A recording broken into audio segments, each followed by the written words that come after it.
Сәлем достар. Хей достар. Ассалаумағалейкум достар. Сіздермен бірге әрине мен блогер Айбек. Достар, міне бүгінгі видеода сіздерге айтарым күнтізбе жайлы. Күнтізбе болғанда әркім әртүрлі күнтізбе жасайды. Мысалға Қазақстанда 18 миллион адам бар ма, соның 4 миллион 5 миллионы тек қана күнтізбе жасап, сол арқылы күндерін өткізеді десем де болады. Күнтізбе арқылы мысалға бүйтіп жазады мына жерге. Бүгін мысалға таңертең ұйқыдан тұрам, тісімді жуам, зат істеймін, мал қараймын, бірдеңе деген сияқты әртүрлі заттарын жазады. Солай бір күнін сөйтіп өткізеді. Солай десек те болады. Бірақ бүгінгі видео не үшін күнтізбе туралы? Күнтізбе адамға өзінің керемет әсерін де тигізеді, былай жаман жақтары да болады. Бірақ мен жаман жақтарын білмеймін күнтізбенің. Барлығы да жақсы деп ойлаймын. Ешқандай ұмытпайсың зат жасайтыныңды. Барлығын қарап істегендеріңе птичка қойып, плюс қойып, сөйтіп кете бересің. Бірақ көп адам күнтізбе жазбайды. Мен сияқты. Бірақ маған күнтізбе қажет емес, көп адамға қажет емес күнтізбе.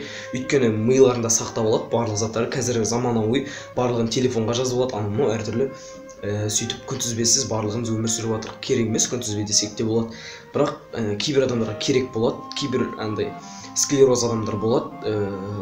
Дәл қазір айтқан затымды 5 минуттан кейін ұмытып қалатын адамдар болады. Ол ешқандай да миы жасамайтын адам емес, барлығы дұрыс, дені сау адам, просто склероз.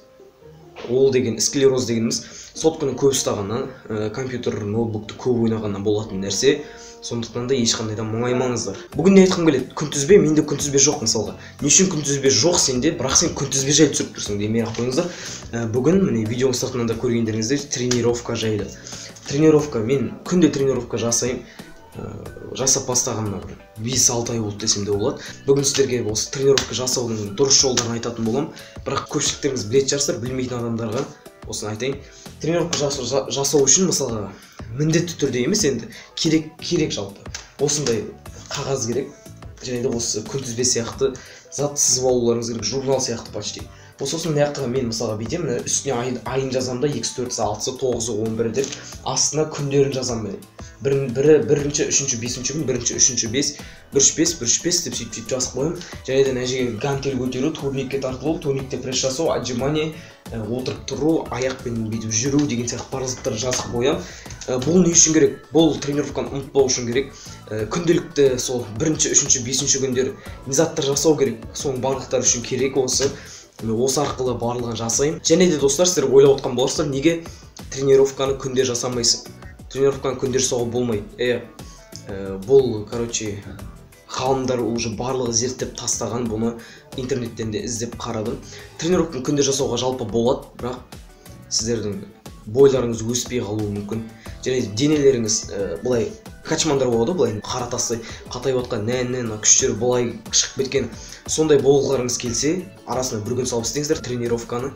Өйткені адамның денесі 24 сағат демалу керек, жүректе демалу керек, арқайын демалып, кешке 6-7 сағат ұйықтап, күшті болып, арасына бір күн салып, бір күн тренировка, бір күн демалып, сөйтіп жасау керек.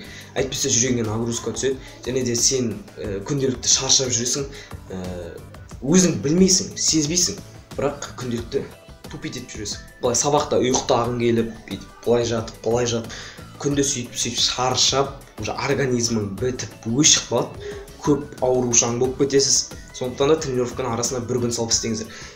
Міне, және де сіздерге тағы да бір нәрсе айтарым бар. Сіздер комментарияға көпшіліктеріңіз емес, енді кейбір адамдар айтады, Айбек, сенің видеоң қызықсыз, бірдеңе, шірдеңе, видео түсірмеші деп. Егер видеоны көргілеріңіз келмесе, қарамаңыздар. Мүлдем қарамаңыздар. Олар хейтерлердің жұмыстары ғой енді. Ілгіздеп барлығын, андай ғой, бірдеңе деп жазып отыратын хейтерлердің жұмыстары. Ал егер подписчиктер болса, бұлай ілгіздемейді. Кейбір байқап қалған жерлерін, дұрыс емес жерлерін жөндеп, Айбек бұлай оқып қалды, бұлай істе жүр, бұндай емес, негізі бұлай айтылмайды, бұлай айтылады деп айтады. Солай. Осы біздің жақта, білмеймін, сіздер жақта да солай болу керек жалпы. Осы бір апта бойына мұғалімдер күні мерекесі. Мұғалімдер, сіздерді шын жүректен құттықтаймын мерекелеріңізбен. Бақытты болыңыздар. Балаларға талмай еңбектеніп білім беріп жатсыздар. Сіздерге рахмет, Алла разы болсын. Бүгінгі бала біздің келер болашағымыз деп айтсақ та болады. Барлығы мұғалімдер, сіздердің арқаларыңызда осы білімді болып шығып жатқанымыз рахмет сіздерге басым деймін. Осылай талмай еңбектеніп жүре беріңіздер. Және де достар, сіздер инстаграмға кіретін болсаңыздар, мен инстаграм парақшама жазылуды ұмытпаңыздар. Міне шығып тұр, нежный айбек нежный т деп жазсаңыздар шығады, немесе сілтемесі төменде. Әрине жазылуды ұмытпаңыздар. Осы инстаграм парақшама тіркеліңіздер. Өйткені бұл жерден менің күнделікті фотоларымды, историяларымды және де қызықты видеолар күнде кешкі сағат 10-да немесе 11-де тікелей эфирге шығып отырамын. Сондықтан қызықтан құр қалмаңыздар.